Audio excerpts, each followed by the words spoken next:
consolidated financial statements වල තුන්වෙනි part එක වෙනුවට අද මම අරගෙන ආවේ කොහොමද දැන් ගොඩක් අයට තියෙන ප්‍රශ්නේ තමයි consolidated financial statement පිළිබඳව theoretical part එක වෙනමම කියලා දීලා ඒකේ ගාන හදන විදිහ step by step වෙනමම කියලා දුන්නට ඇත්තටම ඔය ක්‍රම දෙක කොහොමද එක ඒ කියන්නේ අපිට පේපර් එකේදී හම්බෙන ඔක මික්සින් එකක් විදියට තියරිටිකල් පාර්ට් එකේ නොලෙජ් එක තියෙන්න ඕනේ අපේ ගානට ඕන වෙන ඇඩ්ජස්ට්මන්ට් ටික කරගන්න. ඉතින් ඔන්න ඔය අවස්ථාව නිසා මම හිතුවා අපි කලින් වීඩියෝ එකේදී සාකච්ඡා කරා මේන්ලි තියරිටිකල් පාර්ට් ඕන වෙන ටික. අනිත් තියෙන සියලුම තියරිටිකල් පාර්ට් ඩිෆිනේෂන් විදිහින් මම ඔයාලට හඳුන්වලා දෙන්නේ නැහැ. හැබැයි ගානක් හදද්දි ඒක කොතනටද උවමනා වෙන්නේ ඒකේ තේරුම මොකක්ද ඒක හොයන්නේ කොහොමද කියන එක හරියට කියලා තේරුම් ගන්න පුළුවන් වෙන්න ඩිෆිනේෂන් එකේ අදහස විතරක් ඔයාලට තේරෙන විදිහට කියලා දීලා ඒ ඇඩ්ජස්ට්මන්ට් එක කරන්නේ කොහොමද කියන එක කියලා දෙන්න. අපි ගිය සතියේ කතා කරා ගිය කලින් වීඩියෝ එකේදී exam based definition ටික exam based definition ටික විදිහට consolidated financial statement කියන එක ඊළඟට parent කියන්නේ මොකද්ද subsidiary කියන්නේ මොකද්ද group එකක් කියලා කියන්නේ මොකද්ද NCI එකක් කියලා කියන්නේ මොකද්ද ඒ වගේම අපි NCI එක එක්සැම්පල් එකකින් මේ විදිහට NCI එක හදාගන්නේ කොහොමද කියන එක කතා කරා. අද වීඩියෝ එකෙන් මම ඔයාලට කියලා දෙන්න යන්නේ මේකේ තියෙන key concept එක ගැන. මොකද මේ key concept එක කියලා කියන්නේ අපි exam එකට බේස් කරලා තියෙන paper එකේ ප්‍රශ්නේ අතර ගත්තාම අපිට තියෙන ප්‍රශ්නේ අපි ඉගෙන ගත්ත theoretical part එක සහ මේ ගාන ඇඩ්ජස්ට්මන්ට් කරපු විදිහ අපි වෙන වෙනම කතා කරත් සාමාන්‍ය ලෙක්චර් එකකදී ඒ දේවල් අපිට එකට කම්බයින් කරලා ගානක් හදන්න තේරෙන්නේ නැති එක තමයි ගොඩක් අයට තියෙන ප්‍රශ්නේ. මම කියන්නේ මුලින්ම ඔයා මං කියලා දුන්න ඩිෆිනේෂන් එක පාඩම් කරගන්න. ඒ කියලා දුන්න අදහස සරලව මොකක්ද කියන එක තේරුම් අරන් ඉන්න. එතනින් පස්සේ ඔයා සම්පූර්ණ ඩිෆිනේෂන් ටික එකින් එක ඇඩ්ජස්ට්මන්ට් කරන ටික වෙන වෙනම බලන්න ඕනේ නැහැ. මං කියලා දෙන්නම් කොහොමද එකටම කියන්නේ ගානක් හදන්න ගත්තාම ඒක අදහස මුලින්ම ඔලුවට ගන්න ඕනේ කොහොමද අපි කොහොමද මේක හදන්නේ කියලා තේරුම් ගන්න ක්‍රමය ගැන මම කියලා දෙන්නම්. මේකේ key concept විදිහට මම ඔයාලට දාලා තියෙන්නේ අපි paper එක අතර ගත්තාම තියෙන consolidated කියන ගාන අනිවාර්ය ගානක් මේක ලකුණු 32ක් වගේ ප්‍රමාණයක් allocate කරගන්න පුළුවන්. ඒක නිසා මුලින්ම මේ ගාන අතට ගත්ත ගමන්ම අපි බලන්න ඕනේ මේක හදන්න කියන්නේ බැලන්ස් කරනවට වඩා මේකේ මූලික ටික ඇඩ්ජස්ට්මන්ට් ටික හරියට ඇඩ්ජස්ට් කරන විදිහ. ෆස්ට් ස්ටෙප් එක විදිහට identify parent subsidiary subsidiary කියලා මම ඔයාලට දාලා තියෙනවා. මොකද්ද මේ identify parent subsidiary or subsidiary කියලා කියන්නේ? normal paper එකක් ගත්තාම paper එකේ තියෙන්නේ මම ඔයාලට picture format එකෙන් mind map format එකෙන් මේ example දීලා මේ subsidiary subsidiary කියන්නේ මොකද්ද parent subsidiary subsidiary අතර සම්බන්ධතාවය ඇති වෙන්නේ කොහොමද කියලා explain කරාට සාමාන්‍ය ගණකදී අපිට දෙන්නේ මුලින්ම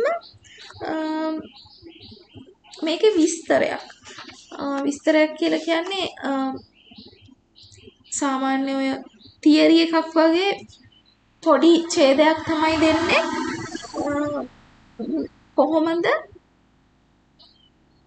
කියන්නේ ABC එක්සැම්පල් එකක් හිතන්නකෝ ABC කියලා parent සමාගමක් ඉන්නවා සහ PwC කියලා subsidiary සමාගමක් ඉන්නවා.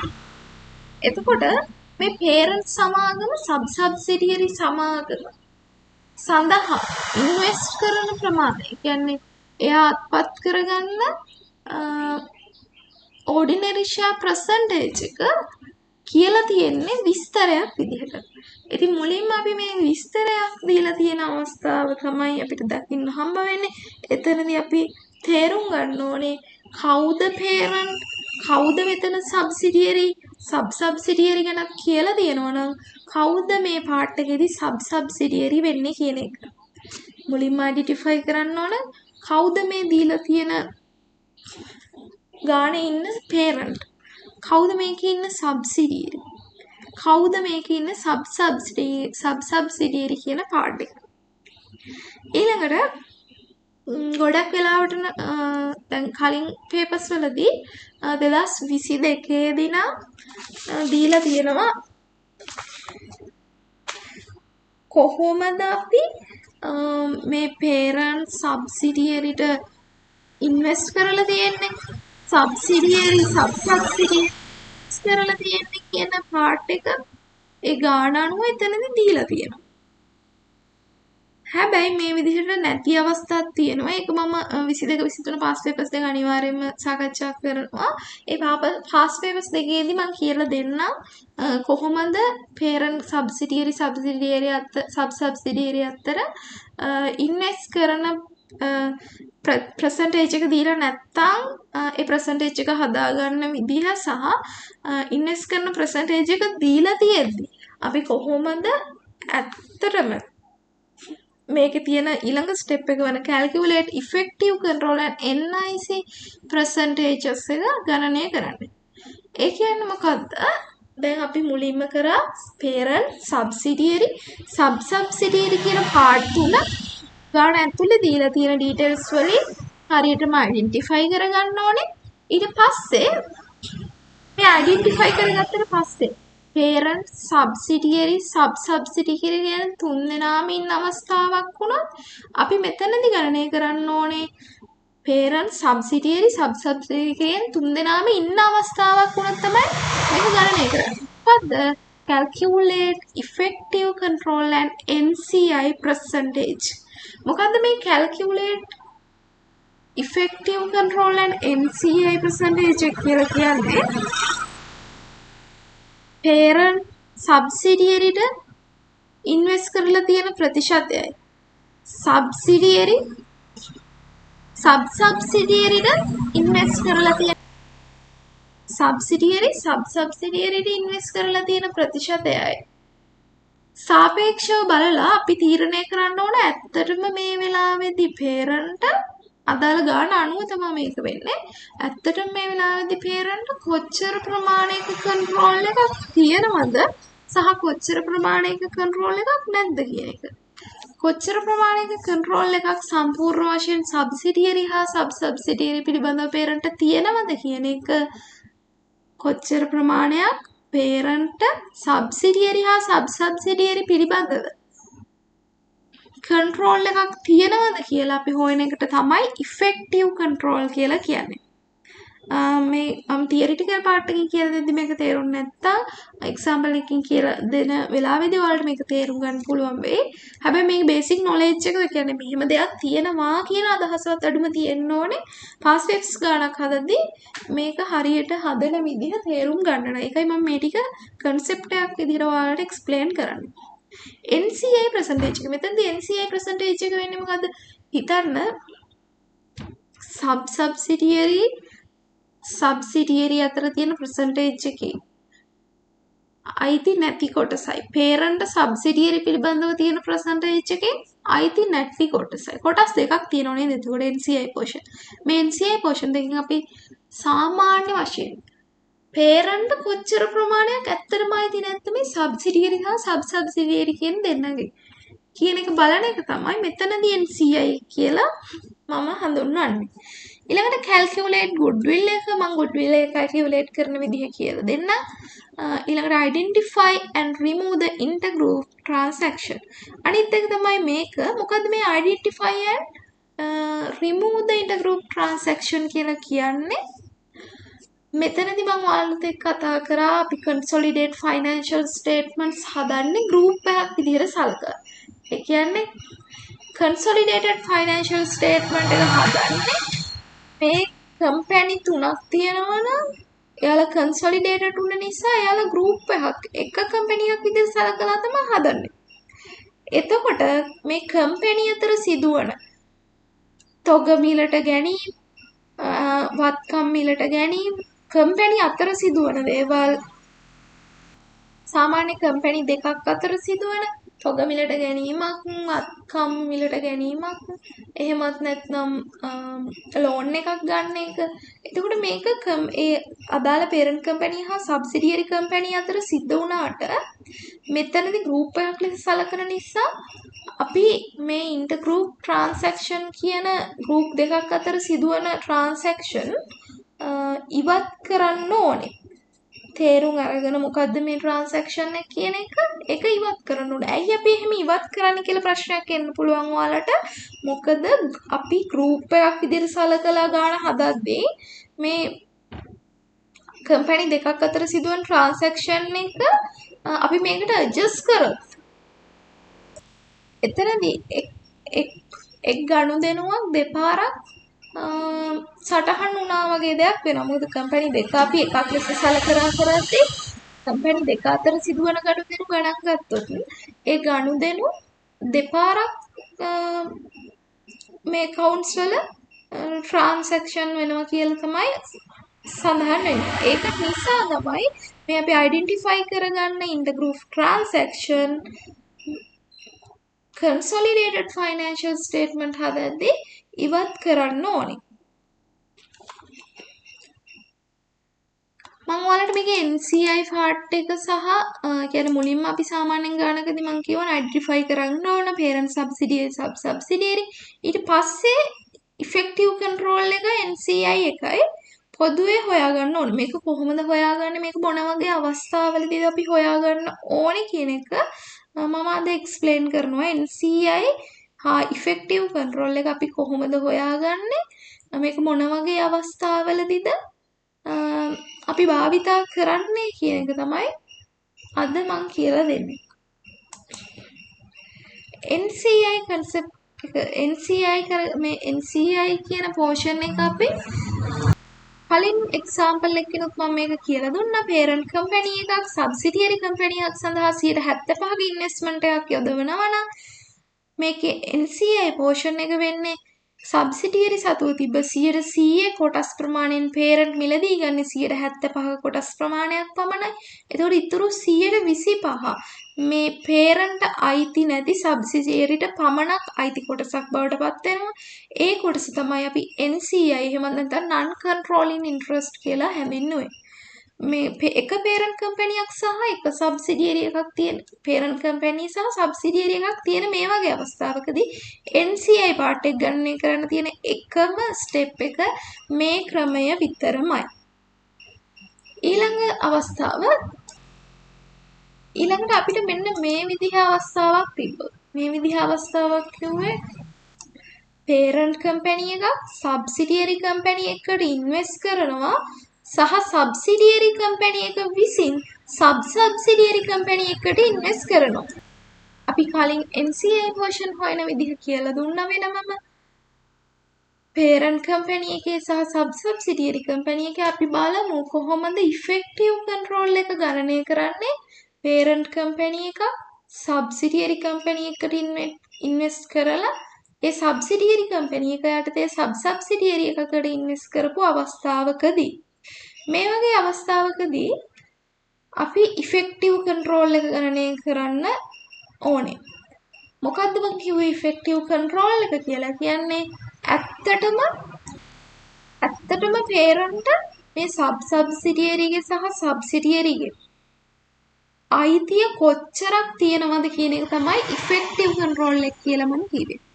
ඒක ගණනය කරන්නේ කොහොමද?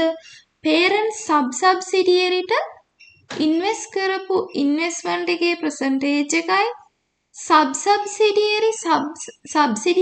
subsidiaryට invest කරපු percentage එකයි අතර multiple එකක් තමයි මෙතනදී ගන්න.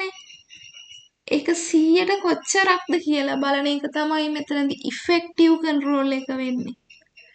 ඊගොට non controlling interest එක කියලා කියන්නේ මෙතනදී. ඒ කියන්නේ දැන් අපි මෙතනදි ගණනය කරනවා 180 ගුණ කිරීම 145 ගුණ කිරීම 100. එතකොට 100න් 36ක කොටස් ප්‍රමාණයක් පේරන්ට් සම්පූර්ණ අයිතිය තියෙන්නේ සබ්සිඩියරි සබ්සිඩියරි කියන දෙන්නගෙම කොටස් වලින් 136ක ප්‍රමාණයකට විතර. එතකොට 136ක ප්‍රමාණයක් පේරන්ට අයිති නම් පේරන්ට අයිති නැති සම්පූර්ණ කොටස කීයද කියලා බලන එක තමයි මෙතන non controlling interest එක ගණනය කරනවා කියලා කියන්නේ. මේක පටල ගන්න එපා. මම ඔයාලට කලින් කියලා දුන්න තනි parent company එකක් subsidiary එකක් තියෙද්දි non controlling interest එක ගණනය කරන විදිහ වෙනයි. parent company එක subsidiary company එක හා subsidiary company එකක් තියෙන අවස්ථාවකදී තමයි අපි මේ ක්‍රමය හදාගන්නේ. එතකොට 136ක ප්‍රමාණයක් effective control එකක් තියෙනවා නම් NCI එක වෙන්නේ සම්පූර්ණ තියෙන 100ට 100 කොටස් ප්‍රමාණයෙන් 136 ඒ කියන්නේ control තියෙන කොටස් ප්‍රමාණය deduct කරපුවාම එන 164ක් කියන කොටස් ප්‍රමාණය තමයි මෙතනදී control නැත්තේ. ඒ කියන්නේ මොකද්ද? parent subsidiary හා subsidiaryගේ සම්පූර්ණ අයිතිය effective control එක 136ක ප්‍රමාණයක් තියෙනවා. එතකොට parent subsidiary හා subsidiaryගේ අයිති නැති portion එක. මෙතනදී අයිති නැති සම්පූර්ණ portion එක වෙන්නේ 100න් අපි අයිති තියෙන 136 අඩු කරපුවාම එන 164 percentage එක NCI portion එක බවට පත් වෙනවා. total NCI portion එක තමයි මේක subsidiary හා subsidiary parent අයිති නැති කොටස. ඊළඟට මේ අවස්ථාව 2022 past papers එකේදී මේ වගේ අවස්ථාවක් තමයි අපිට දීලා තියෙන්නේ. මේ තියෙන ඊළඟ අවස්ථාව. මේක 2023 past paper එකේ තිබ්බ අවස්ථාව මම මේක ගණනය කරන විදිහ කියලා දෙන්නම්. මේ අවස්ථාව මම මුලින් ඉන්ට්‍රොඩක්ෂන් එක කරද්දී සබ්සිඩියරි වෙන අවස්ථාවක් වුණාට මම මේක ගැන පැහැදිලි කරේ නැහැ. මොකද මේක 2023 පේපර් එකේ අපිට දීලා තියෙන සබ්සිඩියරි parent කියන අතර තුන් දෙනා අතර තියෙන සම්බන්ධතාවය පිළිබඳව තමයි මේක තියෙන්නේ. මෙතනදි වෙලා තියෙන්නේ මොකද්ද? parent සබ්සිඩියරිට normally අපි දන්නවා කොහොමත් ඉන්වෙස්ට්මන්ට් කරනවා. ඒක 174යි 150ට වඩා වැඩි ප්‍රමාණයක් වෙන්න ඕන කන්සොලිඩේටඩ් වෙන්න නම් 174ක ප්‍රමාණයක් තියෙනවා. එතකොට මෙතනදී කන්සොලිඩේටඩ් එකක් වෙනවා. කලින් අවස්ථාවේදී අපි කතා කරේ මම මුලින්ම කරපු වීඩියෝ එකේදී අපි කතා කරේ මේ වගේ අවස්ථාවක් නෙමෙයි parent subsidiary සහ subsidiary parent. මෙන්න මේ වගේ අවස්ථාවක් තමයි අපි කලින් කතා කරේ. මේ අවස්ථාවේදී මම ඔයාලට පැහැදිලි කරා parent subsidiary ගැන තියෙන්නේ direct control එකක් නෙමෙයි indirect control එකක්. ඒ කියන්නේ parent ඍජුවම subsidiary ගැන control එකක් නෑ. මොකද parent කෙලින්ම subsidiaryට invest කරලා නෑනේ. ඒක නිසා parent කෙලින්ම subsidiary ගැන මෙතනදී control එකක් නෑ. එයාට control එක එන්නේ subsidiary හරහා තමයි parent මේ අවස්ථාවේදී subsidiary ගේ control එක වෙන්නේ. 23 තියෙන අවස්ථාව ඊට වඩා වෙනස්. මේක 2023 පේපර් එකේ මේ වගේ අවස්ථාවක් තමයි දීලා තියෙන්නේ. parent company එක subsidiaryට මේකේ percentage නම් මම වෙනස් කරලා තියෙන්නේ. parent company එක subsidiaryට 174ක ප්‍රමාණයක් ඉන්වෙස්ට් කරනවා. මෙතනදී subsidiaryටත් parent company එක කෙලින්ම ඉන්වෙස්ට් කරනවා 145ක ප්‍රමාණයක්. ඒ කියන්නේ මෙතනදී parent subsidiary ගැන indirect control එකක් නෙමෙයි direct control එකක් ඇති වෙනවා. මේ වගේ අවස්ථාවකදී effective control එක ගණනය කරන්නේ parent company එක subsidiary company එකට ඉන්වෙස්ට් කරලා තියෙන ප්‍රතිශතය වැඩි කරන්න ඕනේ parent company එක sub subsidiary ට invest කරලා තියෙන ප්‍රතිශතය.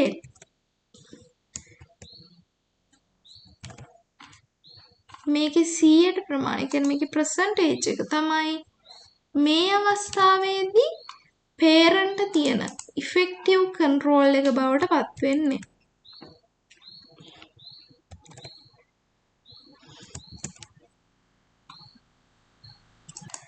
මේ අවස්ථාවේදී effective control එක parent subsidiary හා subsidiary පිළිබඳ sub subsidiary පිළිබඳව ඇති වෙන්නේ 33.3ක percentage එක.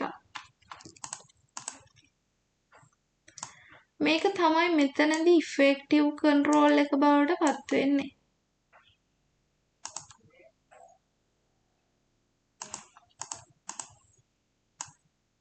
ඊළඟට මේකේ NCI එක. ඒ කියන්නේ parent sub subsidiary හා subsidiary ගේ percentage වලින් එයා invest කරපු ප්‍රතිශතය සාපේක්ෂව එයාට අයිති නැති කොටස කොච්චරක්ද කියලා අපි බලන්න ඕනේ. එතකොට එයාට අයිති නැති NCI part එක වෙන්නේ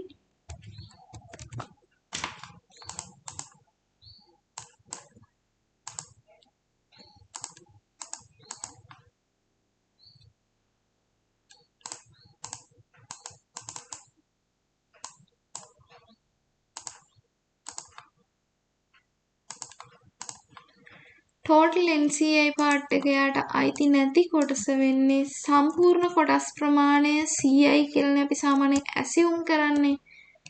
මේකෙන් මේ 33.3 percentage එක තියෙන එයාට අයිති කොටස අඩු කරපුවාම එන value එක තමයි එයාට අයිති නැති කොටස බවට පත් වෙන්නේ. එතකොට මෙතනදී 66.7ක ප්‍රතිශතය. එයාට අයිති නැති NCI portion එක බවට පත් වෙනවා. ඉතින් ඔන්න ඔය විදිහට තමයි මේකට මේ මම කලින් කිව්වේ මෙන්න මේ අවස්ථාව තමයි 2022 පේපර් එකේදී ඇවිත් තියෙන්නේ. ඒක මට කලින් මිස්ටේක් එකක් වුණා. මෙන්න මේ අවස්ථාව තමයි 2023 පේපර් එකේදී ඇවිත් තියෙන්නේ. මේ අවස්ථාව තවම ඇවිත් නෑ. හැබැයි එන්න පුළුවන් අවස්ථාවක් තමයි මේක. සමහර විට මේ පේපර් එකේ මේ වගේ අවස්ථාවක් වෙන්නත් පුළුවන්. නැත්නම් කලින් අවස්ථා දෙකෙන් එකක් දෙන්නත් පුළුවන්. මේ අවස්ථා තුන තමයි සාමාන්‍යයෙන් parent subsidiary අතර sub subsidiary අතර ඇතිවෙන consolidated වල තියෙන අවස්ථා ටික. ඉතින් ඔන්න දැන් ඔයාලා දන්නවා කොහොමද මේකේ ඒ කියන්නේ parent company එකක් sub subsidiary company එකක් subsidiary company එකක් තියෙන අවස්ථාවලදී ඒ අවස්ථා පෙළ ගැස්වෙන්නේ මොන විදිහටද? සහ එහිදී effective control එක. ඒ කියන්නේ parent අයිති සම්පූර්ණ control කොටස percentage එක calculate කරන්නේ කොහොමද? NCI ට අයිති ඒ කියන්නේ parent අයිති නැති සම්පූර්ණ කොටස non controlling interest එක ගණනය කරන්නේ කොහොමද කියන එක. ඉතින් මේ ටික හොඳටම ඇති ඔයාලට සම්පූර්ණ වශයෙන් ගාන හදන්න බේස් කරගන්න. ඔයාලා ගහලා තියෙන ප්‍රශ්නේ තේරුම් ගන්න බේසික් පදනම විදිහට මේ concept එක මම හිතන්න හොඳටම ඇති. ඊළඟ වීඩියෝ concept key concept විදිහට goodwill එකක් තියෙනවා. goodwill එක ගණනය කරන්න ඕන. එතකොට identify කරගන්න intergroup transaction remove කරන්න ඕනේ. මේ කොටස් දෙක ඇත්තටම theoretical part එකකින් කියලා දුන්නාට තේරුමක් වෙන්නේ නැහැ. ඒක නිසා අපි 2022 paper එකෙම මේක තේරුම් ගමු. ඉතින් අද lesson එකේ කොටස මේ විදිහට ඉවර වෙනවා. අපි 2022 pass paper එකේ මේ adjustment කරන විදිහත් එක්ක paper එක ඊළඟ සතියේදී discuss කරමු. ඉතින් thank you මගේ වීඩියෝ එක බැලුවට ඔයාලට මම කියලා දුන්න පාර්ට් එකේ consolidated ගැන කිසිම අදහසක් නැතුව පේපර් එකේ ගාන ගත්තත් ගාන තේරුම් ගන්න තේරෙන්නෙම නැති කෙනෙක්ට මම හිතන්නේ මේකෙන් ලොකු දෙයක් කරගන්න පුළුවන් සාමාන්‍ය ලකුණක් හරි allocate කරගන්න. ඉතින් මගේ channel එක subscribe කරන්නත් අමතක කරන්න එපා. ඔයාලා මගෙන් මේ වීඩියෝ වලින් knowledge එක පොඩ්ඩක් හරි ගත්තා නම් ඊළඟ වීඩියෝ එකකින් හම්බ වෙමු.